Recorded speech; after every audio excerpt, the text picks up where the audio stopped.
অধিগ্রহণ যেখানে প্রয়োজন, মানে প্রধানমন্ত্রী যে নির্দেশনা দিয়েছিলেন প্রথম বৈঠকে, সেটা হচ্ছে যে এই যে সিএস ম্যাপ অনুযায়ী এখানে আসলে জমির মালিকানাকে দেখা এবং তার ভিত্তিতেই অধিগ্রহণের প্রশ্নটিকে পুনর্বিবেচনা করা।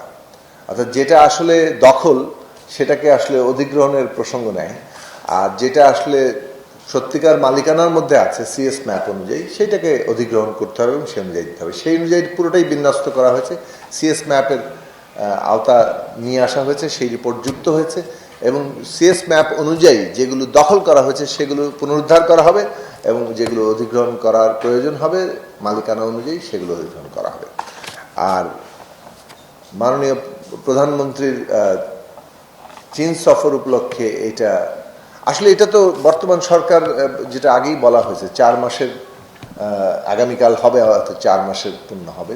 তো এর মধ্যে আমরা আসলে এই যে কাজগুলো মানে প্রত্যেকটা প্রকল্প যাচাই বাছাই করা এবং সেগুলোকে ইন্টিগ্রেট করা এবং সে অনুযায়ী আবার এখানে পাস করানোর তোলা, সেই কাজটা যে আমরা করা হয়েছে আজকে 5ম বৈঠক পর্যন্ত, এটা আসলে গত বৈঠকে উঠেছিল, কিন্তু কতগুলো সময়ের কারণে সে পুরোটা আলোচনা হতে পারেনি, সে কারণে আজকে আবার নতুন করে এটা তোলা হয়েছে। তো এইগুলো কাজের ধারাবাহিকতা এটা। তবে মাননীয় প্রধানমন্ত্রীর সামনে সফর আছে, কাজেই মানে সেটার সম্পর্ক খোঁজা তো আপনার দায়িত্ব। আমাদের কাজ হচ্ছে যে আমরা যে সমস্ত প্রকল্পগুলো এখানে আমরা আমাদের সামনে উপস্থিত আছে, আমরা প্রক্রিয়াগতভাবে যেগুলোকে সম্পন্ন করতে পারছি, একনেকে তোলার মতো উপযোগী করতে পারছি, সেগুলোকে আমরা তুলছি এবং রুটিন অনুযায়ী আমাদের প্রকল্পগুলো উপস্থিত হচ্ছে।